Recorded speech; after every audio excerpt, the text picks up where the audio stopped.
Hello, everyone, and welcome to this episode of From Page to Stage. I'm your host, Wendy Corner, and this podcast is for you if you're an entrepreneur. Yes, page, stage, come together in entrepreneurship, because you will have things published. Maybe a solo book, maybe a contributory book, maybe a blog, but you've definitely got socials, haven't you? And what's that if it's not published work? Check that box. What about the stage thing, though?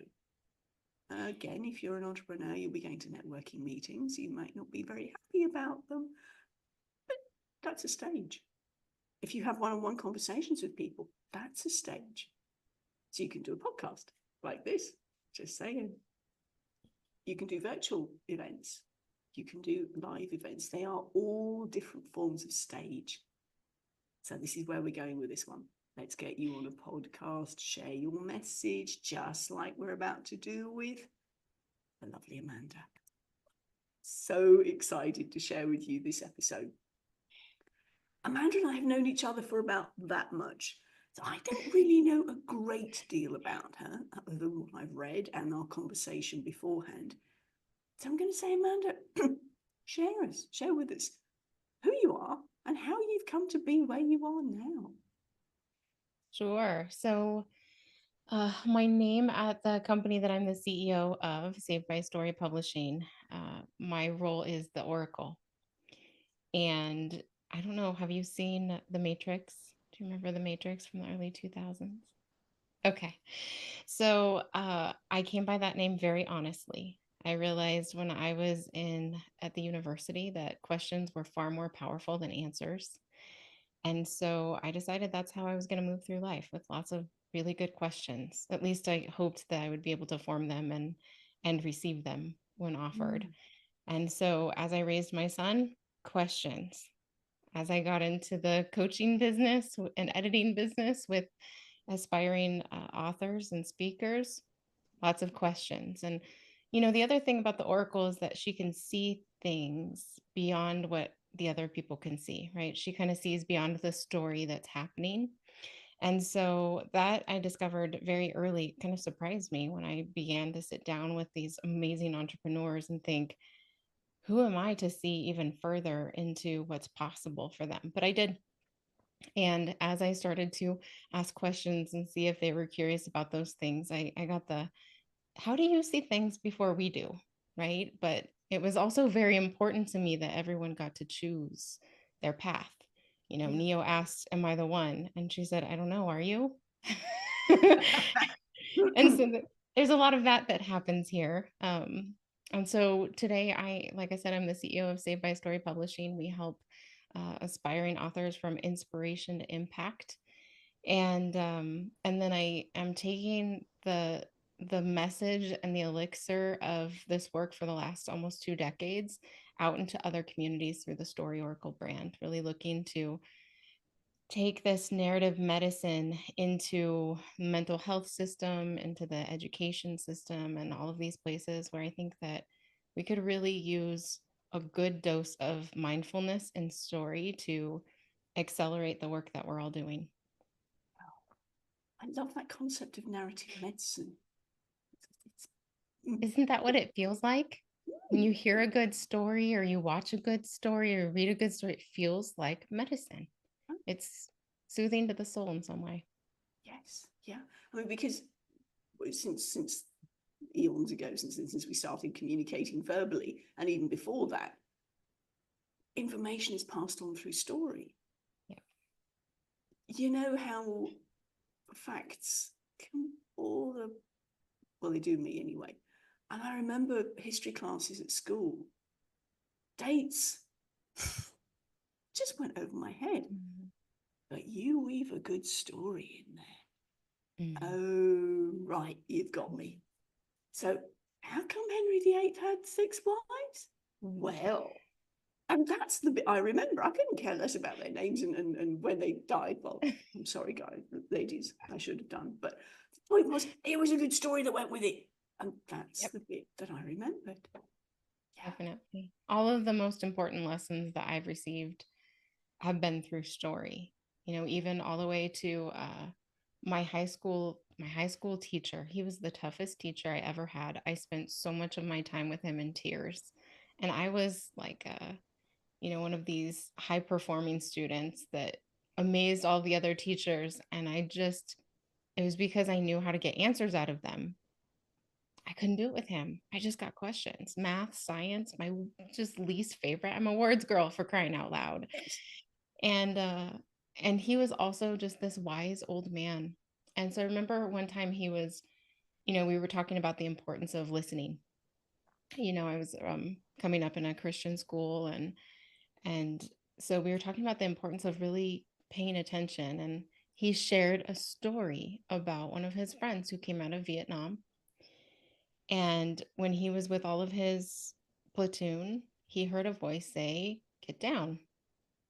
He thought it was one of his buddies or a commander, flattened on his belly, and all of his platoon was taken out.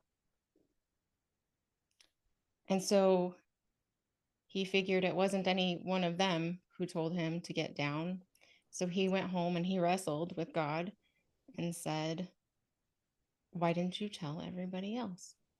Yes. And he said, "I did. You were the only one who was listening." Now, 17, 18 years old, you bet your bottom line that I have listened to that voice every single time I've heard it. From don't take that freeway today to don't get into that program to try this over here. I'm listening. And it's all because of that one story that he told. Yeah. God, it's so powerful. Oh, thank you for sharing that. I'm just having a major goosey moment. I can relate to that one too.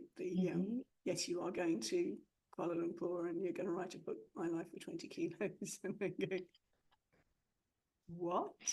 Where did that come from? Could only be a God idea. Yeah, love it, love it. So that's kind of where you're at. So tell us, let me take you back in time. When did you first start writing? I mean, don't mean the mechanics of it because we were all roughly around the same time, but when did you get that feel for, the power of written word? Well, I was thinking about this just the other day, and I think that my love of writing really started when I was little.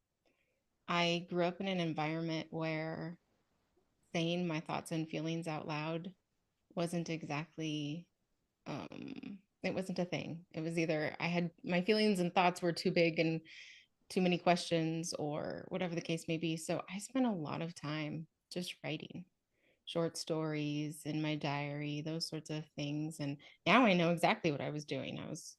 This was the only way that I was really able to process any of my feelings and think through any of my thoughts. And so I would say that's where it started. I loved writing all throughout school. I just had a knack for it. So anytime there was a short story or an essay, yeah, I loved it. Got into high school and college, and um, at the end, you'll appreciate this. At the end of my high school career, my English teacher told me, "I cannot wait until you get to college and they kick all of the fluff out of your writing." And I thought, I already didn't like you. Now I don't like you even more. But he was right. I got to the university, I got accepted into the honors program, and all of a sudden I realized that technical writing was very different than what I was doing. Yes. And I was in this program where you wrote one paper a semester and you rewrote it until it was properly done, all the way across from the research to the persuasion, all of it. And so, 17 drafts later, at the end of my first semester, I learned about this thing called outlining, organizing my thoughts. And by the end of the second semester, I'd figured out how to write the paper but I could probably do it in an evening, 20 to 30 pages, because of the way I had been organizing my thoughts before. So I got that technical piece, and then I kind of lost access to the storytelling, fluffy stuff that I really loved. And so part of my own professional career of writing has been the process of figuring out how to marry those two. Yeah. I mean, so many people I've spoken to have said that their early writing, they loved the creative side of it, and it got knocked out of them when they were going through university. I mean, tertiary education, as you say, has to be very clear and Yeah. very But I'm precise. so grateful for it because, one of the things, I don't know if you follow Jordan Peterson, who's one of my favorite thought leaders right now, but one of the things that he says a lot is that um, engaging story and writing itself are both really powerful ways to let bad ideas die before you have to. Love And it. I love that because Yeah. that's so true, right? We wrestle with those words until they say what we actually mean. I mean, have you ever, written something and thought, I do I actually believe that? That doesn't work with this thing I just wrote in the last paragraph. And then Yes. you have to wrestle with it and let the bad idea die and then keep going. So it's just this beautiful, I'm so grateful for those years. They were so hard, but the critical thinking and the way that it helped me to organize my thoughts and really test ideas before I blurted them out. I'm really Yeah. grateful I for mean, I that. did a science degree, so there was never any fluff anyway. Yeah. Having said that, I mean, the science degree, it was a bachelor in science, but it was in speech pathology or clinical communication studies, as we gloried in that title. So there was an awful lot of language, because Yeah. that's where we were at. But nonetheless, as you say, you had to be technical about it and clearly outline and develop your points. So yeah. Yeah. Well, and thank goodness that program had such a heavy, what we were doing mostly was reading through these great works of Western civilization and really wrestling with the theme. So I was still engaged in beautiful storytelling. I was still savoring that and being nourished and challenged by it. So it was there. But I remember the first time I tried to sit down and write a scene, and I thought, wow, I have to remember how to do this. Yeah. Yes. Yeah. So I love the idea of marrying the two, as you say, the creative side and the technical discipline of having things in order. Put your skeleton there and then you can put some meat on the bones. Yeah. Yeah. Beautiful. Okay. Thank you. So that was your writing. When were you first published? Well, I had my first idea, inspiration for writing a book. Like, here's the other thing. I didn't really love reading my entire childhood. I was more of the writer. Okay. And so when, people say, well, how did you want to write a book since you were little? I thought I didn't even really like reading them, actually.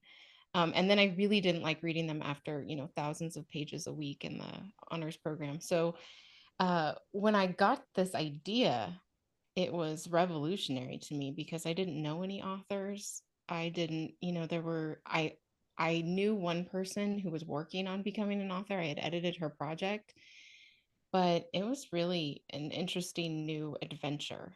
And and so I had the idea in 2007, but I didn't actually publish until 2013.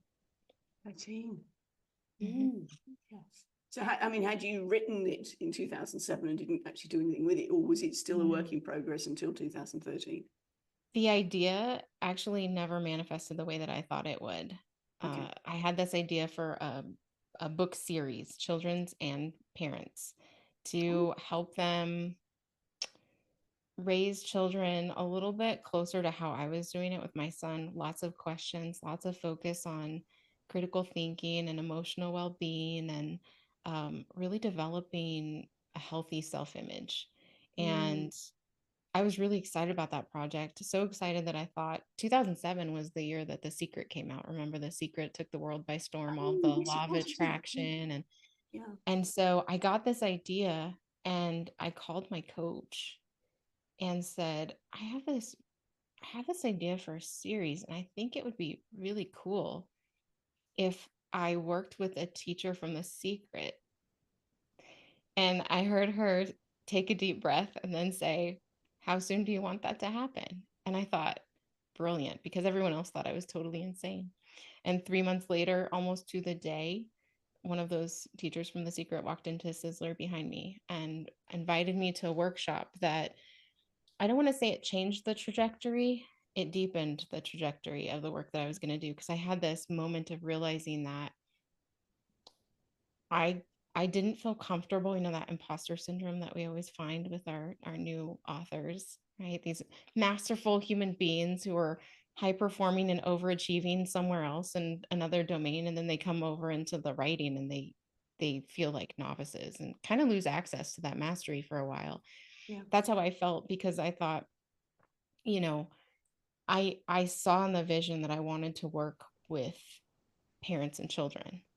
And so I thought, I could write a book from this place, but I have way too much old story stuck in me, so much pain and old stuff that I needed to work through that I didn't really uncover until I got into that workshop.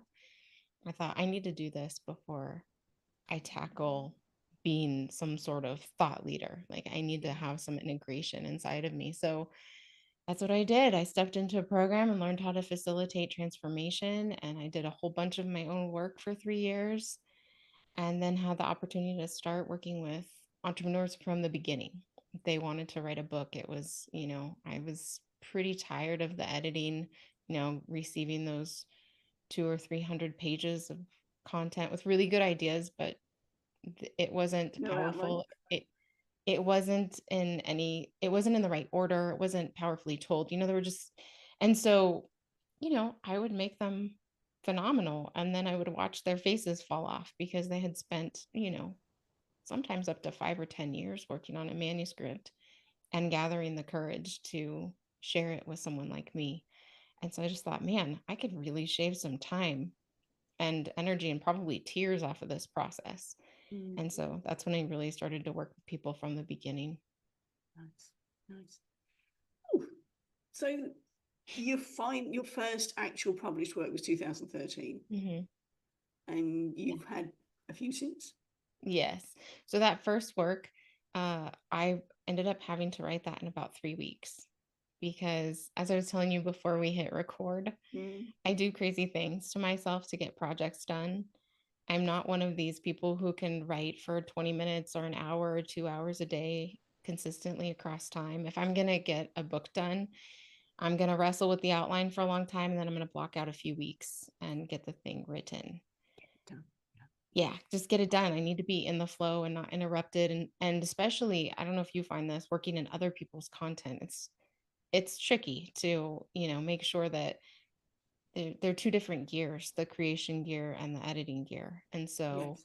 I like to stay in one gear and just really get it done. So I had set myself 6 months, which, people still thought I was crazy. But then I Like that had a one. client reach out to me and say that his doctors had given him 30 days. And so he asked me to run alongside him and get this book done, because he couldn't imagine leaving the planet with all of that inside of him. So I worked with him, and then I grieved his passing. And then I had the holidays, and then I looked up and thought, shoot, I've got 3 weeks. So I wrote that one in 3 weeks and published it about 2 months later at a big event. It was amazing. And then I spent the next 5 years on a different part of the journey. I had this realization actually at that event, that there was some sort of story that I was reenacting over and over, because every time I hit one of these beautiful pinnacles of my career, something horrible happened. Big betrayals, big financial losses, physical things would happen. And so I went to work on the story underneath the story, and I didn't do much writing for about 5 years. And then I thought, you know what, I have to tell this story. And so Upside Down Messenger was written in 2000. I think I published it at the end of 2018. And those two are the two books that are really my books that I've completed by myself. And then there are two others. Ooh. Ooh. I'm really feeling that underlying story, because you say there are times when it looks different, but the same thing is happening with different clothes on. Yep. And you've got to go, well, what's the common denominator here? Yep. Which is confronting. But yes, doing that inner work and going, okay, so where's this coming from? Yeah, really powerful, really powerful. Yeah, I'm really glad that I took the pause, after as an entrepreneur, the business was thriving to that point. Speaking stages, I kind of had all of the pieces to go big. And that's what I was being told. All of my coaches were, it's time, hit the accelerator. And I thought, good heavens, what will happen if I add more zeros to the number of people in my rooms and zeros to my income? Like I couldn't imagine it because there was so much suffering involved. So I hit pause and made them all wonder if I'd gone crazy. But I'm so glad I did. I truly would have lost a lot if I had kept pushing. Yeah. Well, that's it. You kind of almost doomed to repeat history. Mm-hmm. Doesn't that sound familiar? And it makes it worse when you don't know what's happening. Yes. Mm-hmm. Yeah. Okay. So you segueing nicely into telling us a bit more about your speaking journey. Mm-hmm. Tell us about that. I never wanted to be a speaker. I was so good sitting behind my computer, helping people, writing my own stuff. And then I got into that facilitation program, and it was supposed to be a year long, lots of speaking. And that's when I got the real training on speaking and storytelling, the power of story in a room to connect individuals to you, to connect individuals to each other. And I was terrible at it. I had just so much stuff between my head and my heart that I had to clear through. And so that one was hard won, being able to, I remember that I had the opportunity to learn all of the angles of the room. If you're going to run a workshop, then you have to know everything from marketing to registration to wrap up and everything in between. And so I had the opportunity to be in the room and around the room and watch it. And after about 3 or 4 years, I was in the back of the room, not my event, but one of my mentors. And I was standing next to my buddy, who'd kind of been in the transformational trenches with me. And I blurted out, I'm not supposed to be back here anymore. And he said, what? I said, I'm supposed to be up there. And I was terrified. I mean, it's coming, when you say things that come out of your mouth and you think, who is that speaking? Where did that come from? Yeah. And so I think that was probably the real beginning of me understanding that was going to be part of my path. And the first opportunity that I had was crazy. One of the people that I've been working with is one of the most powerful speakers on the planet, bar none. I mean, she's just phenomenal. And so, can we ask who? Yeah, it was Lisa Nichols. I did wonder. Yeah. I mean, I've never met anyone who can move a room like she can. She goes to conferences and people ask for her to tell the same story again. They just heard it, but they want her to tell it again. It's like rock star storytelling. Yes. And so those are the rooms that I got to hang out in all the time, listening to her and other master facilitators. And so she was creating a new program, the Speak and Write to Make Millions. And I contacted her and I said, I was thinking if you're going to tell people that they need to write books, but you're not exactly going to help them, what if we partnered? And yeah, you're responsible. Got it. Oh, that's fantastic. Because I mean, I know she talks about the fact that she's dyslexic and therefore there's no way she'd have written the book. Oh, carry on, Amanda. Well, tell us more. I didn't actually help her write her books. I helped with a few of the compilations, the early compilations that with ghostwriters, it's very easy for things to go off the rails. Yeah. And so because I knew her and her brand and her work so intimately, and I knew a bunch of the people who were in the book, I was able to put everything back on track. But yeah, I just had the opportunity to be around this powerful storyteller. And then I said, "Oh, we can just offer a program." And she said, "That sounds great. Um, Send me your logo, your website, your curriculum, and it's in 2 weeks. And I'll give you 90 minutes." And I thought, "Oh my God, this is crazy." It was crazy. But I didn't have that any, suits your last minute it's focus, doesn't it? this is how I perform. It just is. And so I went to networking meeting that night. My designer was sitting next to me. I was in the last seat available because I was there late. He helped me to put everything together. I got a website built and all of my curriculum built, and I showed up there. And then it occurred to me that she was going to be speaking before me. Just thought, oh, what am I Follow that. doing? Oh, So my very first like real speaking gig was in front of, I think she maybe had 150, 200 people there right after her. It was an out of body experience for sure. sure. Mm. It was Baptism of great. fire or what? Woof. It was great. It worked. We sold a few programs, and it was the beginning of a really a love for being in front of people and watching the breakthroughs happen. And I got to share stories and guide them through exercises. So There's nothing like it, is there? That buzz when you can actually see the light bulbs going on. And you know, if you then get the opportunity to work with people, you can physically see a transformation, let alone the information that's going on in there. Yeah. yep. Oh, Absolutely. because we both know your words have power. Yeah. Mhm.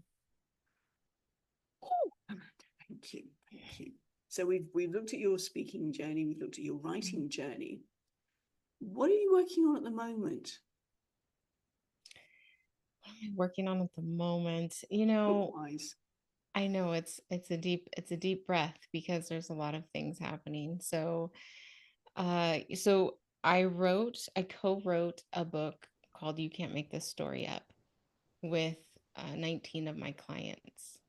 Oh, And I right. asked them to write their stories about their journey of getting their messages out, because there were some crazy magical things and hard things that happened throughout the creative process. Yeah. And the narrative medicine, the healing that took place for people, I just thought, I need you all to tell this story. And then I had the opportunity to tell them why they were placed in my life at the time that they were too.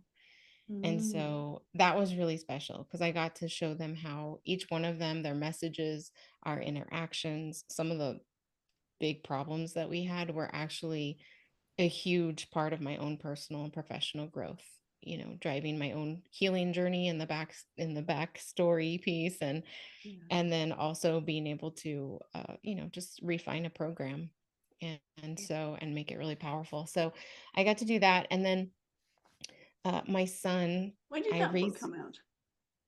that was 2022, I believe. 22. Okay. Mhm. Yeah, the beginning of 2022. And then later that year, I launched a co-authored book with my son. It's called Religion of Story. We're retitling it right now and relaunching it so that I can bring it into the education space without too much chagrin, I guess. Mm. And so, yeah, I authored that with him. That was really fun. We got to talk about how I felt like I had lost my religious underpinnings before he was born. And so, again, the questions, right? Like, how am I going to help this human become happy and healthy and moral and all of these things without my early dogma, without the rules, because I was Mhm. still in the process of challenging them and testing them out. And Yeah. so I use story. I use my classical training to engage great story with him, and saw how it had formed his moral compass when he was in his late teens. And so when I heard him say, "Mom, we can't make those decisions because in every story that we've ever seen about time, we realize that people who mess with time, they don't it's not good. It never turns out right. Like time is supposed to be finite for a reason. And I thought, okay, we need to write a book about this now because this was an experiment and it worked really well. So your son is So how old now? he's going to be 22 in April. Okay. So this is Yeah. an adult son. So just clarifying. So this is Mhm. you and your adult son writing this Mhm. book. Fabulous. Yeah. And when that's already published? Yeah, that was in 2022. We're relaunching it this year. Relaunching, right. Yeah. And then you know, I have had some really phenomenal narrative healing experiences myself in the last 2 or 3 years, working with clients at a depth that I didn't see it coming. And the narrative healing process itself really it literally rewrote my story. You know, it changed a lot about my business. It changed a lot about my personal life. I rewrote physical stories and marriage stories and all of these things because of that one scene that I helped to write.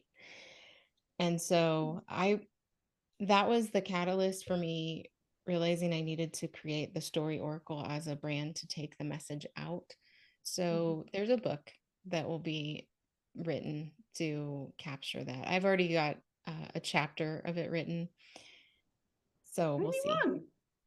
That's unlike you. Come on, get on with it. Well, imagine it was, I'm teasing. I imagined it being more like a chapter at the end of one of my other books. But as Okay. I'm looking at taking this message into other spaces, I'll probably need to flesh it out into a bigger volume. Well, as you so eloquently spoken about so far, you set yourself a deadline or somebody sets you a deadline and you suddenly go, right, slap to it. Let's get it done. Mm-hmm. Yeah, So do you deadlines find are yourself giving yourself deadlines? always. Yeah. And deadlines are one of the ways that I create safety for myself. You know, one of the things that I always tell people who are stepping into a big project like this is that we don't we won't keep going if we don't feel safe in some way. So if we have that ideal of being on a stage, but there's a part of us that doesn't feel safe to be visible, doesn't feel safe to deal with criticism or rejection, we'll never get there. And so part of the process is developing that safety. So I say, let's make sure that the container is ready. So I have other things that need to be built in the container to create enough safety for me to really be able to take the right amount of time to do that project justice. I think it's wonderful the way that you're accepting the way you work, how you work best. Let's put the parameters in place so that off we go.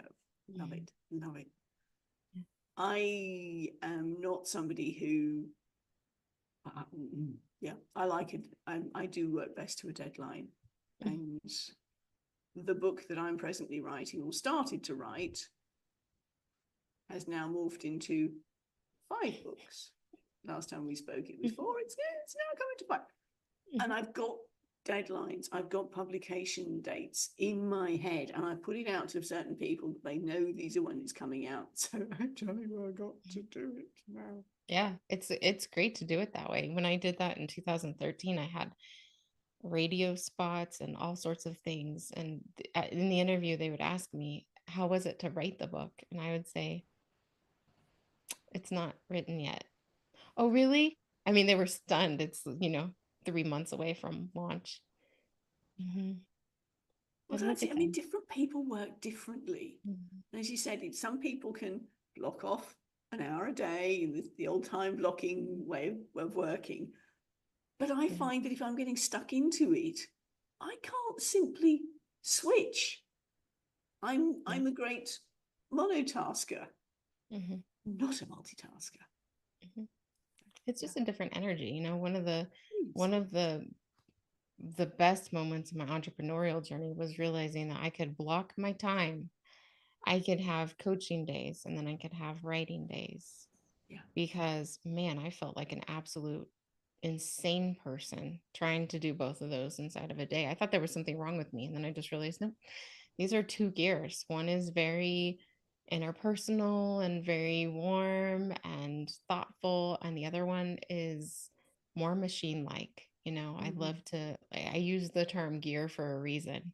It's putting it in gear and getting it done. So love it. Again, thank you for the analogy. It's a great visual, and I'm a visual person. So using the words to create those pictures, which is what the story's all about. Absolutely. Beautiful. Thank you. I'm going to ask you, how do you embody your words then when you take them from page to stage? I think that for me, the embodiment has to happen in the writing. I actually use the writing and the preparation process to really work through the embodiment. And it's very hard for me to complete a project without that embodiment, to really feel like I've digested all of it and it's really all mine. And because there's always those pieces that need to die on the page while I'm working on the project. And so once I feel satisfied that this is mine now, this isn't mimicry of previous mentors or thought leaders that I'm watching in the world, this is truly mine, then I feel pretty confident putting the presentation together and saying a quick prayer before I hit the stage, that if there's any part of the presentation that was missed in preparation, that it flow as it needs to, and it usually does.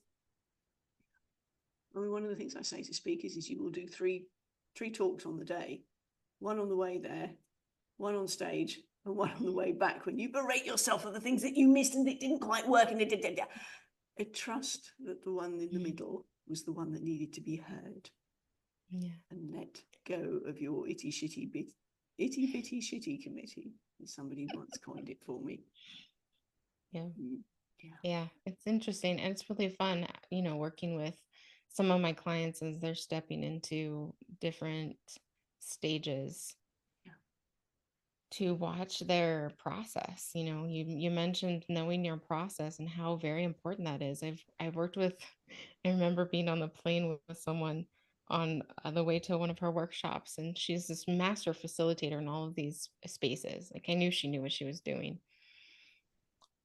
On the flight, she had a stack, hundreds of index cards, and she was writing notes furiously for her. And then she dropped them. Now, as she's writing them, I'm thinking, how are you going to keep them organized? Because I didn't see any organization happening. And then she dropped them. And so I'm ready to have an anxiety attack. And she's just fine. And she got up there and it was all easy and wonderful and perfect. And I just thought, I will never be able to do it that way. And then I have people who have to script themselves. They want to script and practice and rehearse and get it down to the word. And I'm more of the mind of, I need some bullet points. I prefer to speak with, PowerPoint presentations that are my anchor, and then let my intuition do the rest. So. You're so right. I mean, that when I've worked with speakers, you gauge, right, you're a details person. Let's give you the structure. And then if you want to learn it verbatim, fine. But no, the caveat with that is if you miss a word and you get stuck, you're going to struggle to pick it up again. But let's start there at least and get the rehearsal going. Because the other thing is, as you know, that as we read from the script, we use a different part of our brain than when we speak from the heart.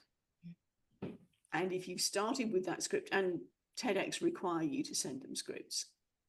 And the thing that the TEDx guys don't like about me is I usually say, right, have your material, and then go off piste. That's one of my TEDx. I wonder if I can do that. People have told me they think I need to, and I just think, well, the thing I is, know that has to be scripted. They'll need to see the script. And my suggestion to people is know your material really well. If there's any stats that they have fact checked, and they will fact check it to within an inch of its life, that's why you need to keep this, you must keep that to that. Don't introduce anything else that they haven't checked. Otherwise your video won't go up. Mm-hmm. TED head office reserve the right to show them or not. So that's just to be aware of.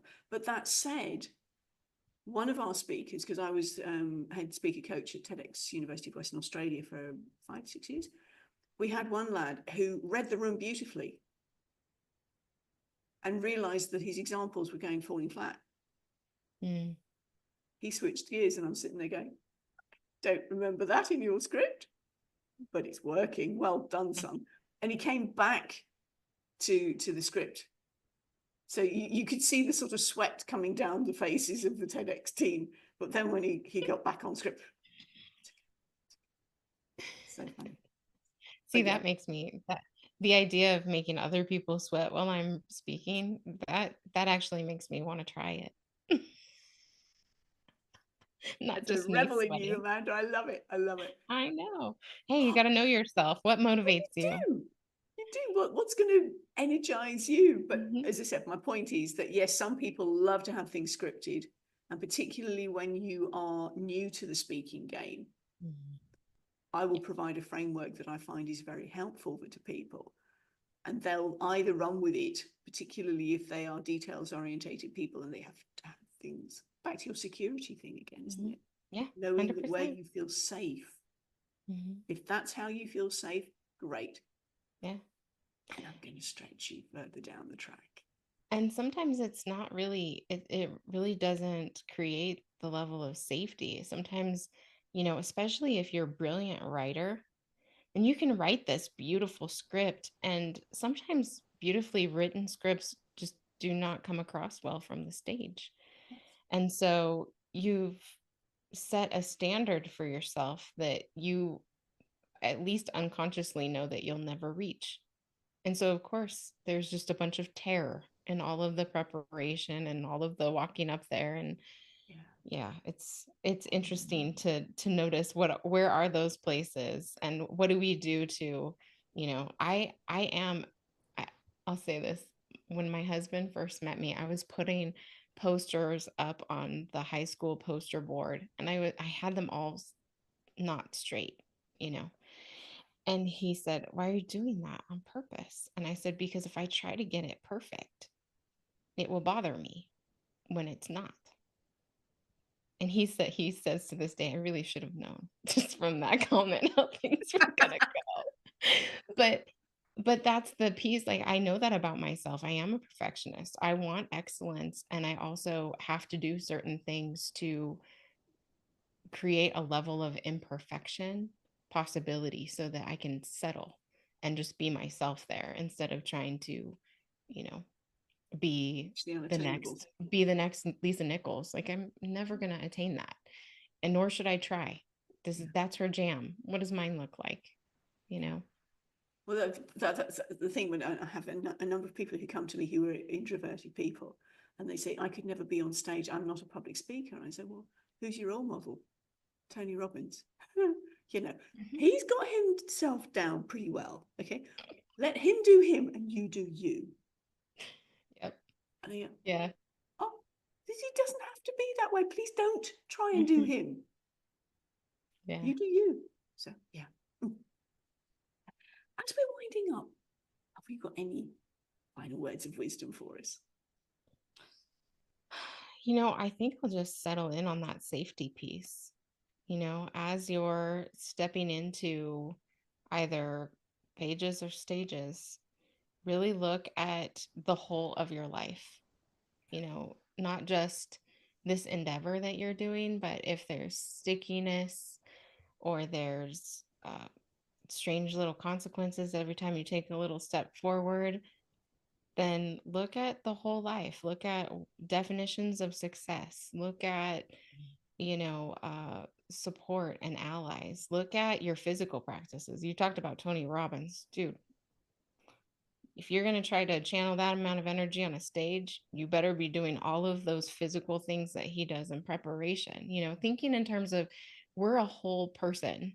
Yes. that needs to be able to walk on stage whole and walk off stage whole. And so what are the structures that help us to do that? Yeah. Yeah. Lovely. Thank you. Thank you. As you said, know yourself, know how you work and the best method for you, and then stretch. Mm-hmm.